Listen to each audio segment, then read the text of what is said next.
Hola, buenos días, sean bienvenidos al programa del día de hoy.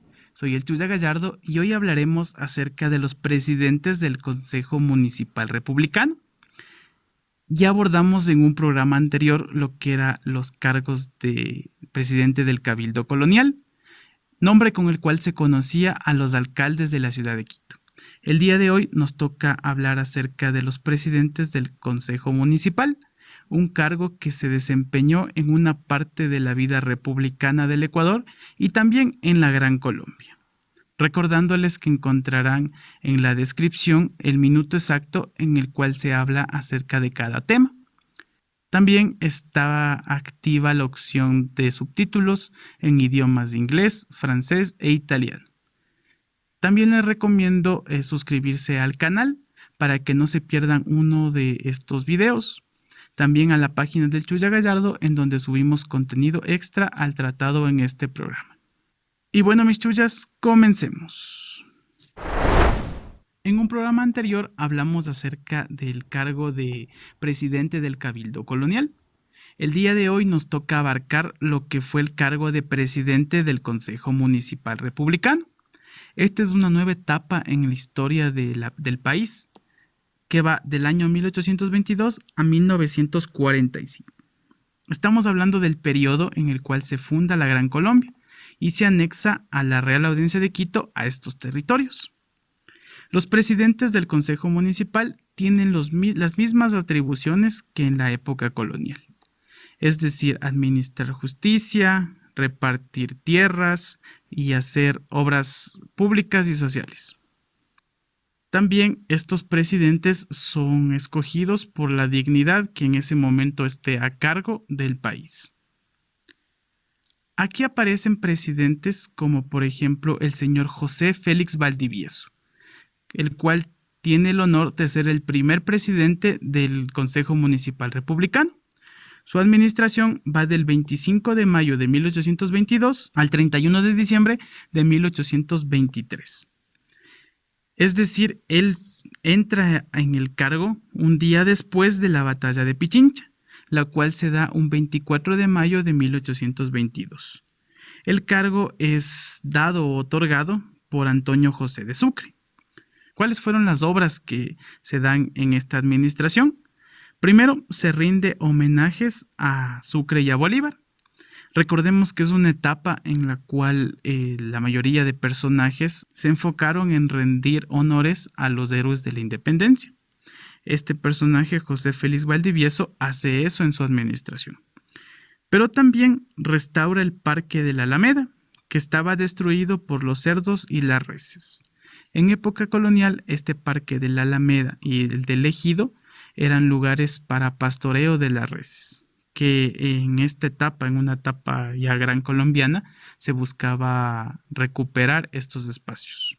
Un dato curioso es que el señor José Félix Valdivieso tuvo mucha participación en lo que era las independencias, la época gran colombiana y en un futuro la época republicana. Él fue uno de los dueños de la famosa Quinta El Placer en el barrio del mismo nombre, el cual es uno de los referentes del poder o de la aristocracia quiteña. Pasemos al señor Pedro José de Arteta y Calisto, el cual tuvo su administración en el año de 1825 a 1830. Él en su administración ordena que se empedraran las calles principales, también que se pinten las fachadas de las casas con pintura color ocre. Esto lo hacía para recibir a Simón Bolívar. Como ya dijimos, la mayoría de obras son para rendir honores a los héroes de la independencia. Se continúa con los arreglos del Parque de la Alameda. Se reparan los puentes de ingreso a la ciudad. Este también es un punto muy importante. ¿Por qué? Porque la ciudad, al estar atravesada por varias quebradas, los puentes eran las vías de acceso más importantes. Un puente en la etapa colonial y en los primeros años de aquí de la Gran Colombia, aquí en la ciudad de Quito, era hecho por 8 troncos pegado uno al lado del otro, en los cuales se lo recubría con tierra y soportaban a un caballo galopando por encima de ellos.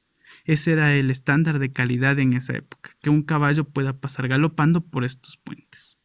El señor Pedro José de Arteta él se encarga de reconstruir estos puentes. También él es el encargado de colocar faroles para iluminar las calles.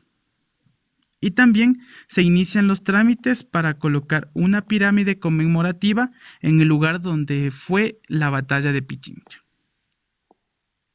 Más adelante tenemos la presidencia de Pacífico Chiriboga, la cual va del 1 de enero al 31 de diciembre de 1839. Él se encargó de reparar los caminos que van de Guápulo al Quinche.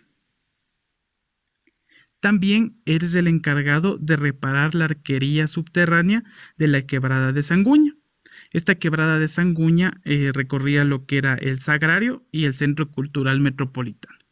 Aquí ya comenzamos a hablar de obras arquitectónicas que son muy importantes para el bienestar de la ciudad, lo que es la reparación de esta arquería. En el año de 1843 a 1845, Juan José Flores, que era el presidente en esa etapa, se encarga de eliminar los municipios, poniendo en vigencia la famosa Carta de la Esclavitud, una de las constituciones que eternizaba en el poder a Juan José Flores. Aquí se elimina todo tipo o todo rastro de democracia, y si lo podríamos llamar democracia en esa época. Pero todo el poder se centra en el gobierno, en Juan José Flores. Pero esto es quitado o es eliminado por la famosa revolución marxista, la cual depone al gobierno de Juan José Flores. Hay que recalcar la presidencia de Gabriel García Moreno como alcalde de la ciudad de Quito, la cual va del 1 de enero al 31 de diciembre de 1857. La mayor obra que él realiza aquí en la ciudad de Quito es el trabajo en el alcantarillado de la ciudad para tratar las aguas servidas, que era un problema muy grave en esta época. 4 años más adelante toma la presidencia del Consejo Municipal Republicano el señor Manuel de Azcárate y Mateus, cuñado de Gabriel García Moreno, y también presidente de la República del Ecuador en un periodo. Su presidencia como alcalde de la ciudad va del 1 de enero al 31 de diciembre de 1861. ¿Cuál fue su obra en este periodo? Se aprueba el presupuesto para la construcción de tuberías de agua desde el barrio de San Roque hasta los baños municipales. El barrio de San Roque y el barrio del Placer eran conocidos como las fuentes de agua de la ciudad de Quito en esa época, y en especial lo que es el barrio del Placer, que el agua venía de la famosa cascada de la Chorrera, que nace en las laderas del Pichincha. Manuel de Azcárate y Mateus es el encargado de hacer los trámites para que el agua llegue al centro de la ciudad. Pero en este periodo de 1822 a 1945, la alcaldía que a mi parecer es la más importante es la de Francisco Andrade Marín. ¿Le suena Marín? Sí, es la persona que construyó esta famosa plaza, pero no nos adelantemos, hablemos acerca de él. Él fue presidente del Consejo Municipal Republicano por 4 ocasiones, en el año de 1878, 1888, 1892 y 1905. Pero ¿cuáles fueron sus obras? ¿Por qué es un personaje tan importante para la vida de la ciudad? Entre sus obras se destacan en su primera alcaldía la construcción de un camino carrozable entre Quito y el pueblo de La Magdalena. Para esto, él cede terrenos en las calles Guayaquil y Ambato. En esa época, el sur de Quito no iba más allá de La Magdalena, y eran pueblos indígenas, no eran pueblos mestizos como los que habitaban en el centro de la ciudad. Y él dona parte de sus terrenos en lo que es la calle 5 de Junio, en la intersección de la Guayaquil y Ambato, en donde hasta la actualidad podemos ver una pequeña plazoleta o un semicírculo de donde partía el camino original a lo que era esta parroquia indígena de la Magdalena. En su segunda presidencia, él coloca el monumento a Antonio José de Sucre en la Plaza de Santo Domingo. Esta estatua que está señalando al lugar de la batalla de Pichincha fue uno de los homenajes que se hizo a este héroe de la independencia. que fue gestado por Francisco Andrade Marín. Él también busca la modernidad de la ciudad de Quito, y es por eso que propone la idea de un tranvía en la ciudad de Quito. El tranvía fue un medio de transporte muy importante en esta época, pero que no fue inaugurado hasta el año de 1914. Esta historia del tranvía también es muy interesante. El tranvía comenzaba su recorrido en lo que era la estación de Chimbacalle y terminaba en la 6 de diciembre. Eh, Tiene mucho que ver con también la llegada del ferrocarril acá a Chimbacalle. Y es por eso que él intenta unir estos dos medios de transporte para dotar de esa modernidad de la cual hablábamos a la ciudad de Quito. También él construye un camino privativo para ganado entre Chimbacalle y la Plaza del Teatro. Este camino pasaba por La Tola. Como ya lo dijimos, Chimbacalle era el lugar en donde el ferrocarril llegaba y también muchos de los productos que venían de la costa ecuatoriana.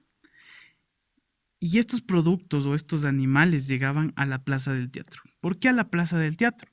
Porque en ese lugar se encontraban las carnicerías de la ciudad. Carnicerías o camales en los cuales las reses eran faenadas para que las carnes sean repartidas por las diferentes tiendas de la ciudad de Quito. Él es el gestor de este camino para que los animales no vayan por el centro de la ciudad. También él participó activamente en lo que era el trazado de la ciudad y es famoso porque abrió la calle Mejía con la donación de los huertos de los padres agustinos. Esta calle Mejía, la cual atraviesa lo que eran los huertos de los agustinos. Hay una famosa leyenda que se llama La lagartija que abrió la calle Mejía, que nos habla también acerca de un relato fantasioso de cómo se abrió esta calle. Pero la realidad es que él, Francisco Andrade Marín, es el encargado de la gestión de estos terrenos. En la actualidad, en esa calle o en donde estaban los huertos de los padres agustinos, se encuentra una plaza en donde se puede ver una estatua de San Agustín, unos juegos infantiles que son la representación de una lagartija, que hace referencia a la mencionada leyenda que les cuento, y también se puede observar el muro original que en la época colonial fue construido para delimitar los terrenos de los agustinos. Bajando por esa misma calle Mejía, nos encontramos a la famosa Plaza Marín, la Plaza Marín que muchas de las veces se recorre, pero no se sabe su historia. Es de esta persona, Francisco Andrade Marín, la cual rellena la quebrada. La rellena y en ella hace una plaza que lleva este nombre en honor a él y por sus varias obras hechas en la ciudad. Avanzando a su tercera alcaldía, él hace su acto más importante, que es el relleno de la quebrada de los Gallinazos o la de Jerusalén. Esta quebrada que dotaba de agua a lo que era la ciudad de Quito, en la época en la cual él fue alcalde, es decir, 1892, ya se encontraba contaminada, porque todos los desechos se botaban a esa quebrada.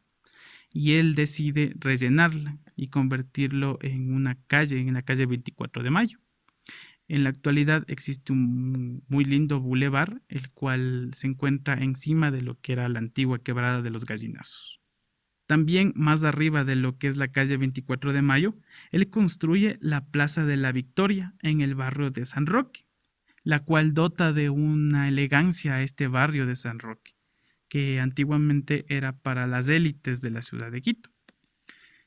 También él es famoso por crear uno de los mercados más importantes del norte de la ciudad, el mercado de Santa Clara, el cual se encuentra ubicado cerca de la Universidad Central del Ecuador. Él es la persona que realiza los trámites y la construcción del mercado en ese sector. En estos periodos que hablábamos del año de 1822 a 1945, los cargos de presidente del Consejo Municipal Republicano eran elegidos no por voto popular, sino por designación. Ya es pasando el año de 1945 en donde la democracia llega acá al cabildo quiteño y los alcaldes son elegidos democráticamente. Esto lo abordaremos de mejor manera en el siguiente episodio. Y bueno, hasta aquí el programa del día de hoy. Espero que haya sido de su agrado, que les haya interesado y hayan aprendido un poco más. Si desean más contenido como este, por favor suscríbanse al canal y activen la campana para no perderse un video. Recordándoles que también nos pueden escuchar en plataformas de audio como son Anchor, Google Podcast, Spotify, Pocket Cast y Breaker. También estamos, por supuesto, en Facebook en la página del Chuya Gallardo, donde subimos contenido extra al tratado en este programa. Muchas gracias.